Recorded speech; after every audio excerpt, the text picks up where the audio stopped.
Okay. Now, one concept is double timing, doubling time. So इसमें क्या होता है? The time is taken to tumor mass to double in a size. Wide variability in double time for various cancer. DT for solid tumor are usually longer. ठीक है? इसीलिए solid tumour का treatment थोड़ा easy होता है. उसको surgically हम remove, क्योंकि उसका मेटास्टेसिस बहुत कम होता है, उसको हम सर्जरी रिमूव कर सकते हैं, रेडियोथेरेपी आराम से दे सकते हैं, और उसको मतलब curable, they are more curable. ठीक है. An average DT for most solid tumor is 2 to 3 months. Breast cancer has an average DT of 100 days. ठीक है. And there is a wide variation of growth rate even among tumor of the same type. Okay. एक concept आता है हमारा गोम्पर्जियन growth curve. ठीक है. Gompertzian growth curve, discovered by Benjamin Gompertz, describes the complex pattern of tumor growth. You can see the graph कि पहले lag phase होता है छोटा सा, then there is exponential growth rate and followed by slow growth rate which reaches plateau as tumor grow larger in size. तो basically इस curve का थोड़ा ट्रीटमेंट से we can relate कि जितना हम अर्ली ट्रीटमेंट स्टार्ट करेंगे उतना जो क्यूरेबल रेट है कैंसर का उतना ज्यादा चांसेस हाई रहता है. Okay, tumor growth may be slow very early in the tumor development since the tumor cell may have to overcome immunological defense mechanism of the host. So this is the reason कि वो lag phase क्यों होता है पहले, क्योंकि immunological defense phase से बाहर आना होता है उसको. After the initial lag phase, overall growth is rapid during the early period of growth. The curve is steep, which means the large portion of tumor cells are actively dividing. The rate of cell death is low. The phase is called exponential growth. The percent of actively dividing cell is called the growth fraction. The growth fraction decreases as the tumor mass increases in size and the doubling time increase in the length. Large tumor has a great growth fraction of number dividing cell, percentage of dividing cells and dying cells, so grow more slowly because of restriction of space, nutrition availability and blood supply to the tumor mass. मतलब जितना बड़ा tumour हो गया उतना उसका growth पे जो growth potential है या ग्रोथ परसेंटेज है फ्रैक्शन स्लो हो जाएगा उसका ग्रोथ. ठीक है. Some tumor cells die because of these restrictions. Others are destroyed by the host immune system. Thus the curve begins to plateau. Curve begins to plateau. Okay. So now anti-cancer regimen treatment approaches. First of all, kill or remove of cancer cell. The cytotoxic chemotherapy. Drug act on rapidly dividing normal and cancerous cell and kill them.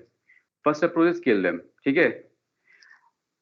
But their action is not specific for cancer cell.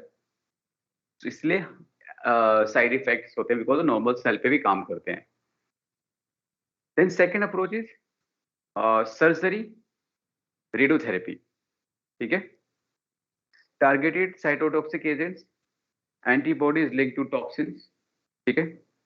Targeted cancer therapy, it use drug that block the growth and spread of cancer by interfering with specific molecules.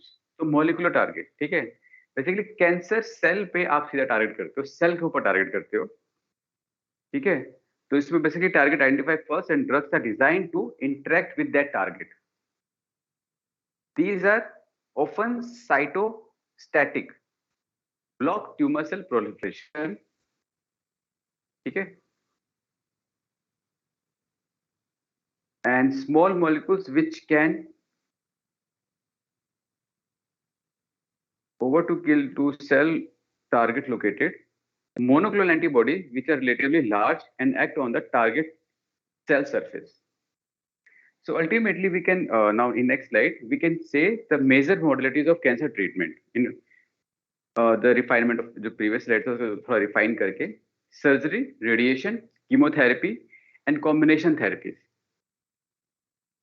So first of all, chemotherapy refers to the use of conventional cytotoxic drugs in addition to hormone and endocrine therapy. Originally started in 1941.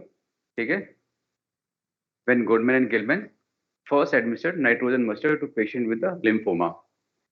Goodman and Gilman, author of the pharmacological book also. ठीक है. Cancer chemotherapy may be primary to achieve cure remission or prolonged remission. Macroscopic and microscopic feature of the cancer disappear. Examples: Wills tumor. Palliative भी हो सकता है, ठीक है. Gratifying results are obtained. Shrinkage of tumor हो जाता है इसमें, ठीक है, और symptoms चले जाते हैं, ठीक है. Life is get prolonged, but ultimately death है इसके अंदर भी. Is form of adjuvant. Drug are used to mop up any residual cells. Like radiotherapy के साथ दे दिया या सर्जिकल प्रोसीजर के साथ दे दिया, तो it's called adjuvant. Adjuvant new adjuvant में डिफरेंस ये होता है कि एडजुवेंट में हम पहले आपने सर्जरी कर दी फिर दे दिया, और न्यू एडजुवेंट में पहले आपने ड्रग दे दिया फिर सर्जरी कर दी, ठीक है. Basically new adjuvant systemic chemotherapy और biological therapy is given before, ठीक है. उसके बाद आपने सर्जरी कर दी टू डिबल्क द ट्यूमर, ठीक है. So now if we talk about the general toxicity of cytotoxic drugs, so cytotoxic drugs have more profound effect on the rapidly multiplying cells because target selectivity is not there in case of cancer therapy है, but उतना distinguish नहीं है जितना कि आप किसी antimicrobial के लिए कर सकते हो. So what happen whenever we give this anti-cancer therapy या chemotherapy, these also bind to the normal dividing cells. Like basically हमारे normal dividing cells कौन से होते हैं? Blood cells होते हैं generally, ठीक है. तो cytotoxic drug have more profound effect on the rapidly multiplying cells. Many cancer, large solid tumor have a lower growth fraction than normal bone marrow, epithelial lining, reticular tissues, and gonads. So bone marrow is the one of the target. So depression of granulocytopenia, depression हो जाता है bone marrow का, that leads to granulocytopenia, agranulocytosis, thrombocytopenia, aplastic anemia. Most serious dose limiting toxicities होती है ये. Infection, bleeding are the usual complications also there, ठीक है. तो basically bone marrow suppression, whenever exam में या viva में आता है, तो you have to write bone marrow suppression is one of the main serious adverse drug reaction of the anti-cancer. कोई भी anti-cancer आता है आपको bone marrow suppression लिखना है, और उसके नीचे 4-5 बड़े बड़े वर्ड्स लाइक ग्रेनुलोसाइटोपेनिया ये सब लिख देना है, तो लाइक आपका आधा पेज से भर जाएगा. सो लाइक ये हो गया कि हाँ एडवर्स ड्रग रिएक्शन आपने कवर कर लिया इस ड्रग के लिए. बाकी नोजिया, वोमिटिंग, डायरिया आपका फेवरेट है, ठीक है. देन लिम्फोरेटिकुलर टिश्यूज का अगर इफेक्ट होगा तो in that case the lymphocytopenia and inhibition of lymphocyte function results in separation of CMI. Basically when these kind of cells get depressed, तो हमारा immune system weak हो जाता है, and that leads to other opportunistic infection or other type of infections, ठीक है.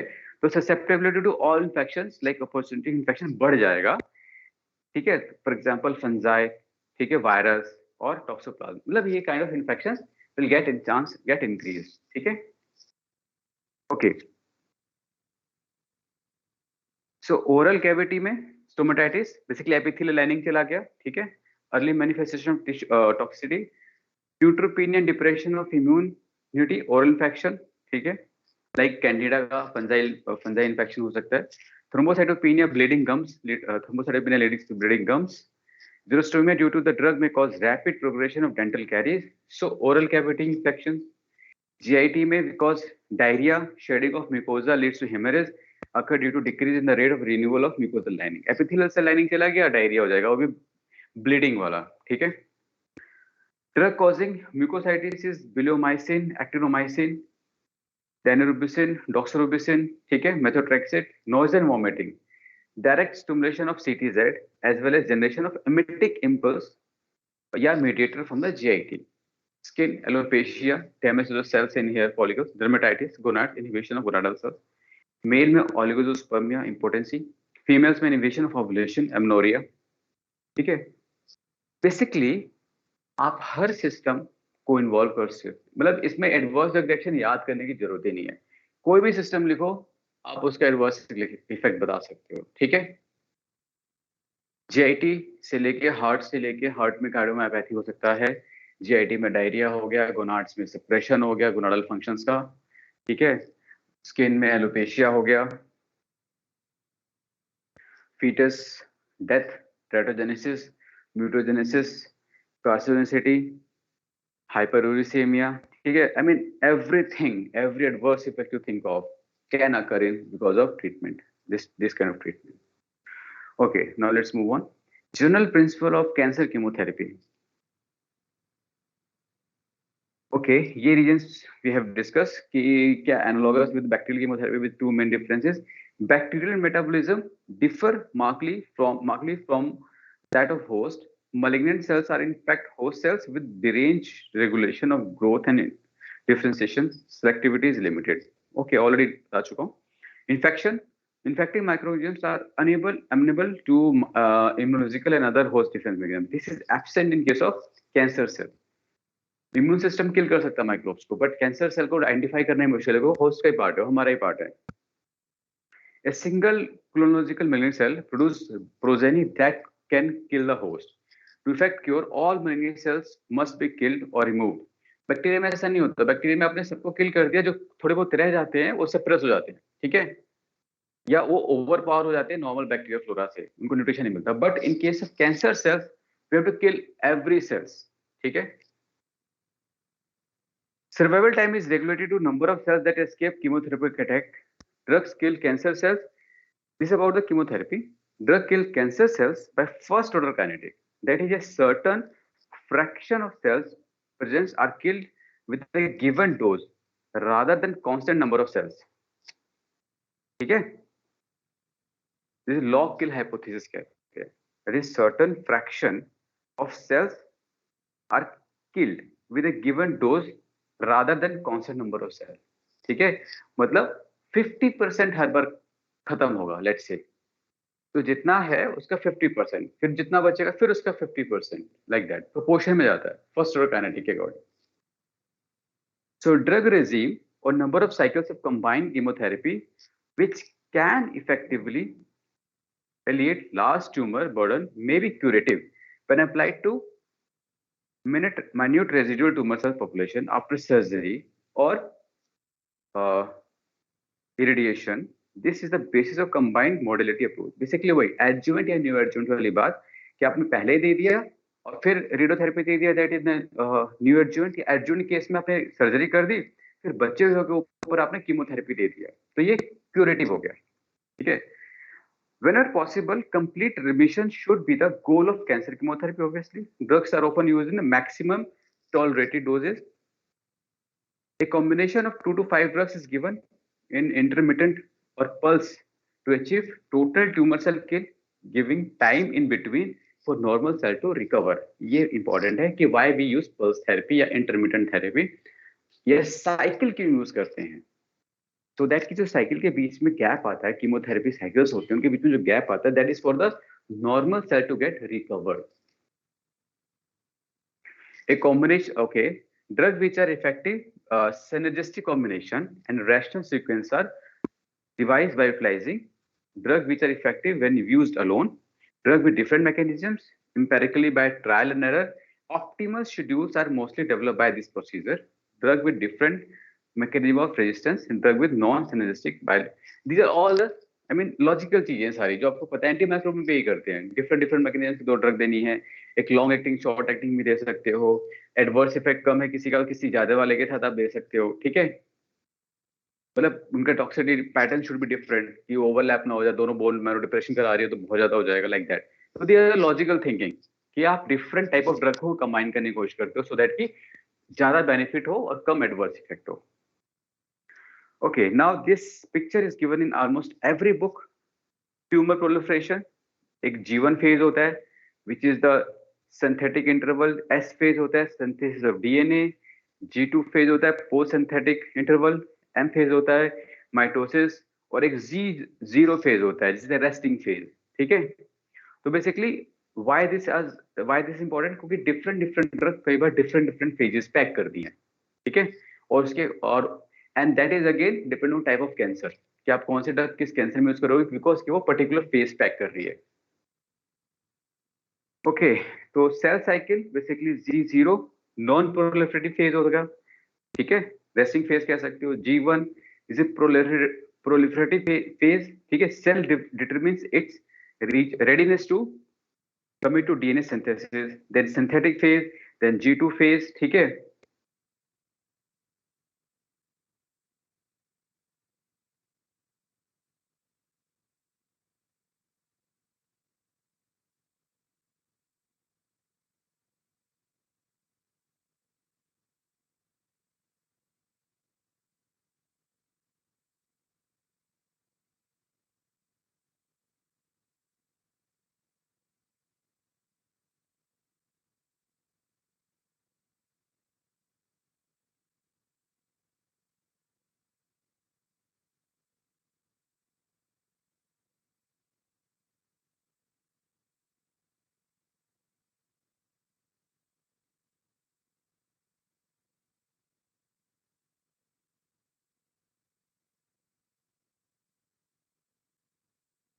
Okay, slide is visible.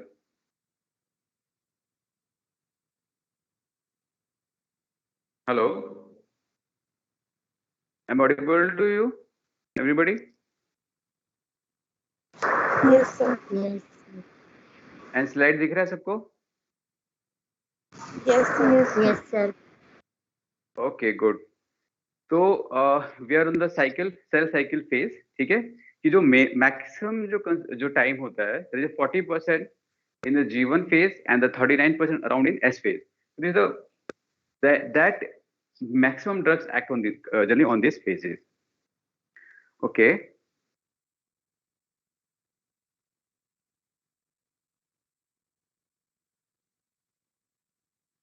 So most normal human cell exists in the Z0 phase. तो generally इसको avoid हम कर सकते हैं, ठीक है? क्योंकि अगर इसमें नॉर्मल सेल इस सेल में एग्जिस्ट इस फेज में एग्जिस्ट कर रहे हैं जनरली, तो उसको अवॉइड करने से टॉक्सिसिटी की चांसेस कम हो जाएंगे. तो most cancer cells are not sensitive to the effect of chemotherapy when they are in this phase. Good, हमें देना भी नहीं है. DNA synthesis occur in the S phase. Percentage of cells in S phase is an indicator of the rate of tumour cell proliferation.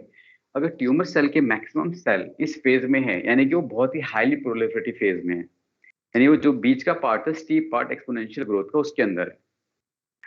Okay, there are different basically kinetic scheduling. Cytotoxic drugs are either cell cycle specific or cell cycle non specific. Basically कई बार हम इसके base पे classify करते हैं drugs को.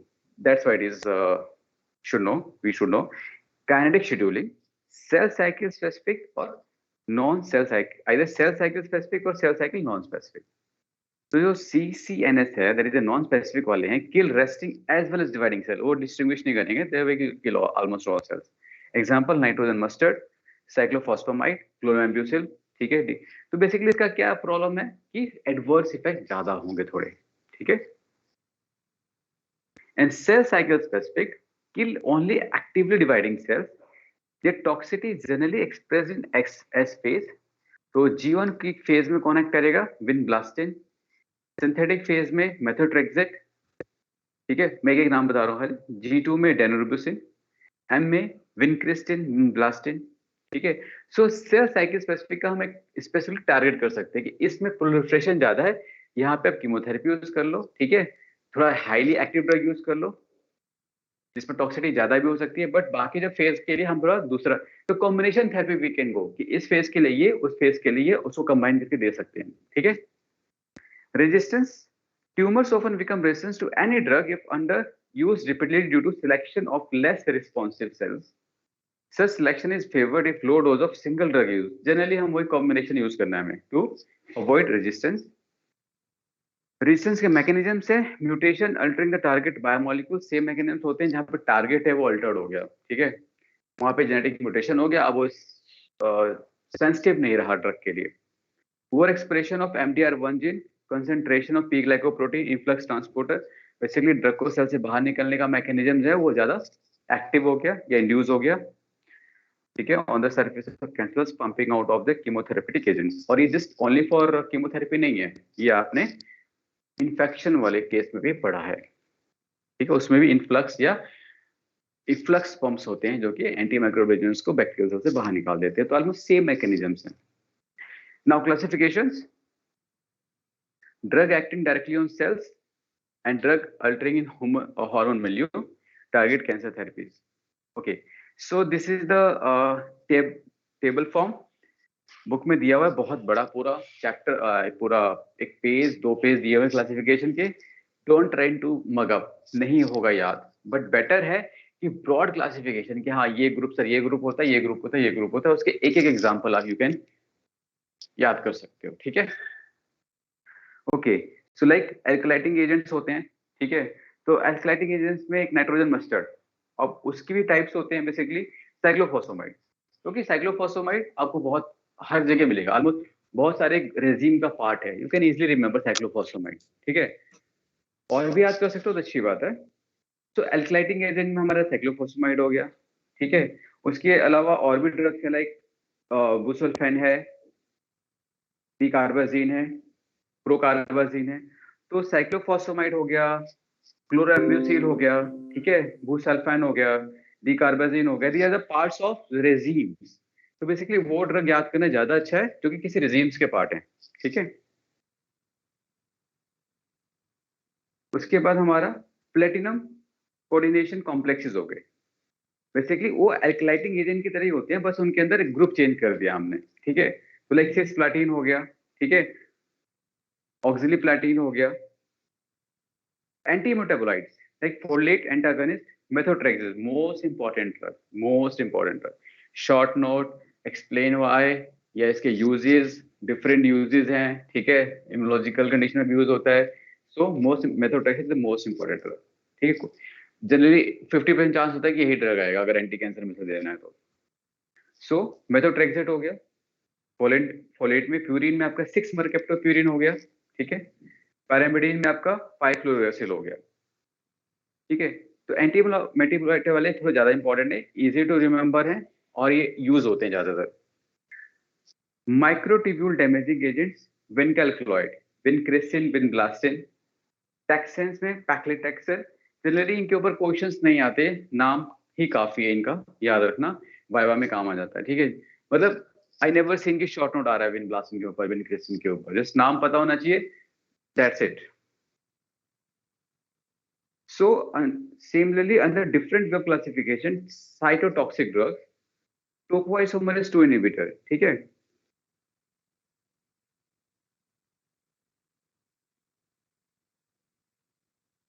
Topoisomerase 2 inhibitor, etoposide topoisomerase 1 inhibitor, ठीक है।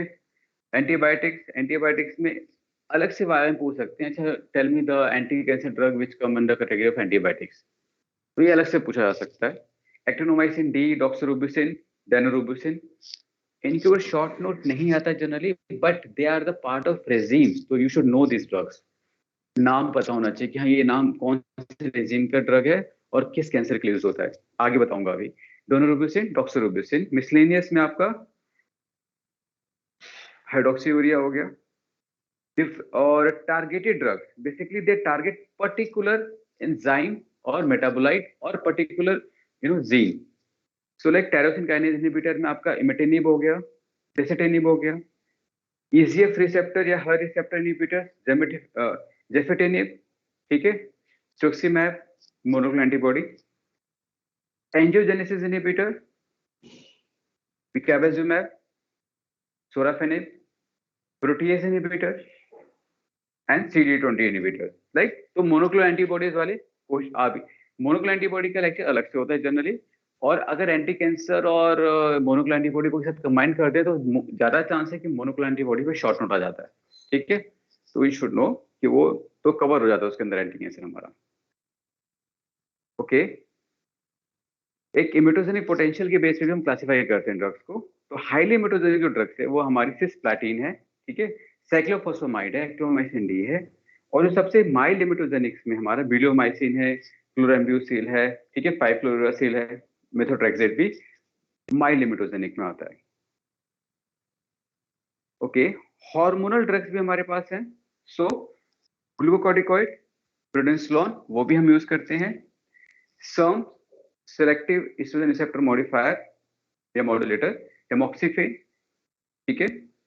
एसिया, selective estrogen receptor down regulator, fluostrand, aromatase inhibitors like letrozole, antiandrogens, frutamide, 5-alpha reductase inhibitor like finasteride, GnRH analog, and progestin.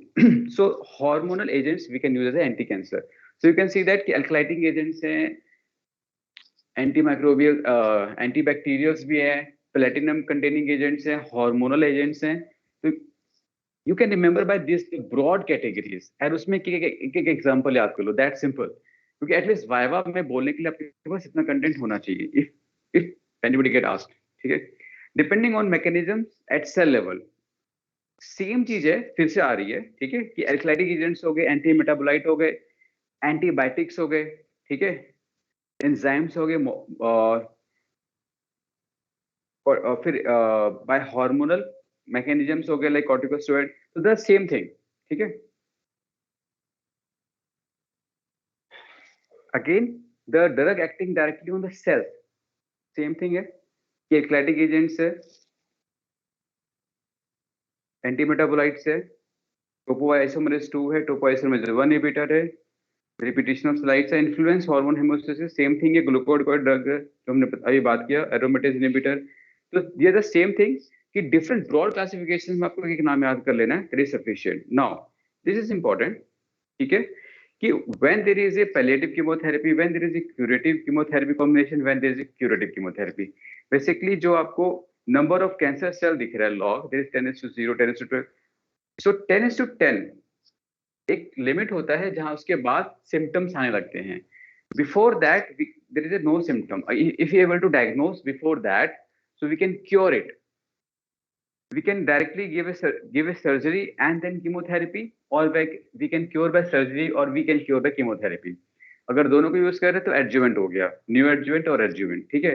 But after one of the limit like 10 जब 12 चला गया या symptom के बाद cross कर गया, तो we can give only palliative chemotherapy, ठीक है, जस्ट टू कि सिम्टम चला गया, लाइफ लॉन्ग और प्रोलॉन्ग कर दिया हमने, that's it, but ultimately death will occur.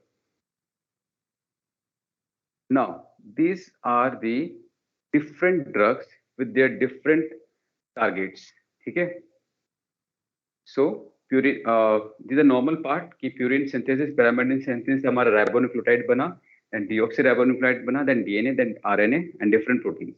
Now, different drugs act differently. ठीक है? Like हमारा methotrexate है, inhibits purine synthesis and inhibits DTMP synthesis. ठीक है? तो basically ribo purine synthesis pack कर रहा है, ठीक है। 6 mercaptopurine basically also the purine synthesis inhibitor. तो सिमिलरली डिफरेंट ड्रग्स का इसमें शो किया है कि डिफरेंट ड्रग कहाँ कहाँ करते हैं एक सिंगल स्लाइड के अंदर। सेल साइकिल स्पेसिफिक हमने पहले पढ़ा था कि कौन कौन सी ड्रग सेल साइकिल स्पेसिफिक है, कौन कौन सी drug cell cycle non specific है, ठीक है। तो उसी का पिक्चर रिप्रेजेंटेशन है जस्ट कि एंटी मेटाबोलाइट, विनकेल्कोइड्स, ठीक है, these are effective on the G2 phase, ठीक है। सेल साइकिल स्पेसिफिक है। नॉन स्पेसिफिक में आपके हमारे आते हैं एल्कलाइटिंग ड्रग्स, एंटीबायोटिक, सिस्प्लेटिन, ठीक है। Okay, now alkylating agents produce highly reactive carbonium ion, this last drug for today, इसके बाद नेक्स्ट क्लास में करेंगे। Products highly reactive carbonium ion intermediates, ठीक है, result in cross-linkage abnormal base pairing scission of DNA strands, cytotoxic and radiometric action like ionizing radiation, some CNS stimulant and cholinergic receptor पे भी action होता है इसका। Non specific group में आता है ये, और टॉक्सिटी में इसका GI disturbance, bone marrow separation, alopecia, secondary leukaemia, sterility are the most common. तो बेसिकली मैकेनिज्म है सिंपल वे में समझने के लिए कि जो एल्कलाइटिक एजेंट है they contain highly reactive carbonium ion and they transfer alkyl group to nucleophilic site of DNA base. Results है होता है क्या एल्कलाइटिक एजेंट देने पे, cross linkage among base pairing in DNA strand, basically जो DNA है उसको ये ब्रेक कर देता है। तो अल्काइलिक agent damage the RNA protein and decrease cell proliferation, ठीक है।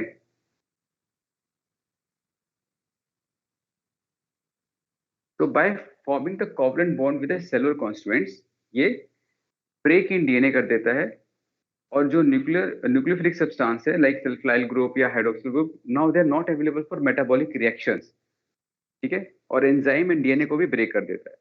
तो this is called cytotoxic action. जो पर्टिकुलर मैकेनिज्म है फॉर द मशीनरी है सेल के लिए वो डिस्ट्रॉय हो जाती है, and that leads to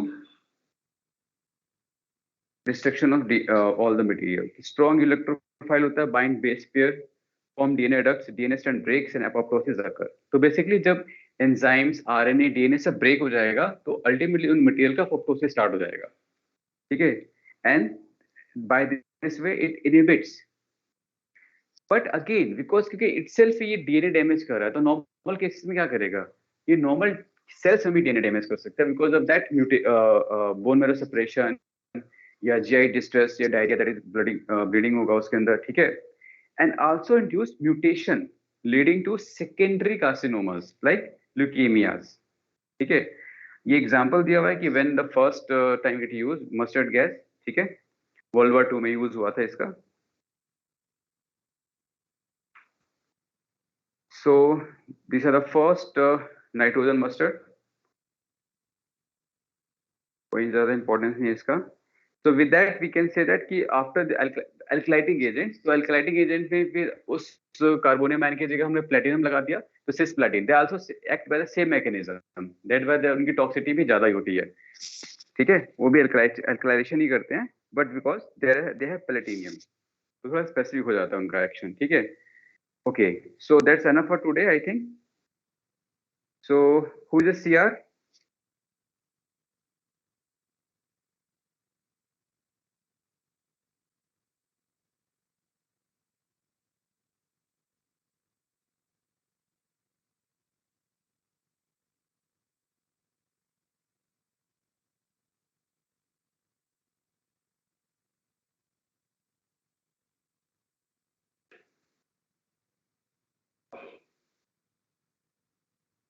Who is the CR of this class?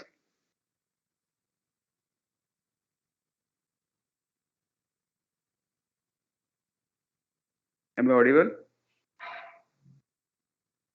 Sir, Monica and Tarana. Yes, sir. So they're not present?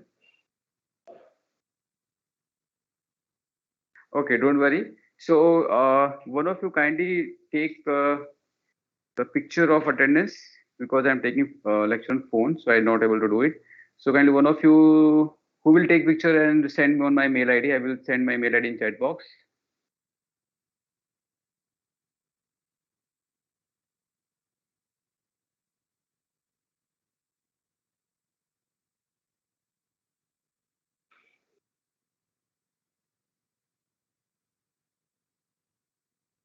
Okay, so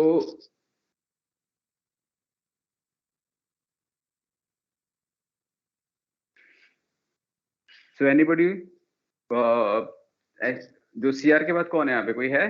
कोई और जो ले सकता है picture and can send to my mail ID attendance का screenshots?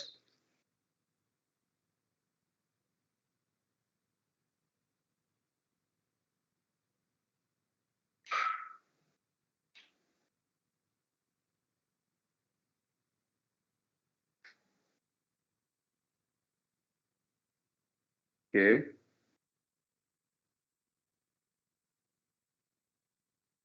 Just a second.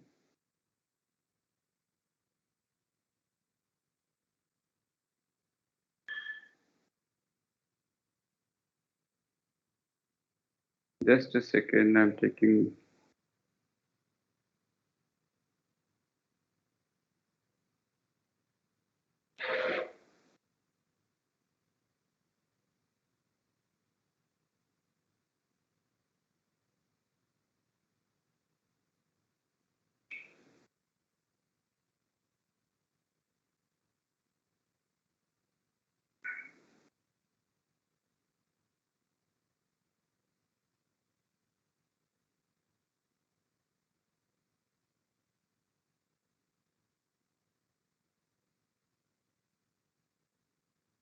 Okay, thank you everyone. You can leave the meeting.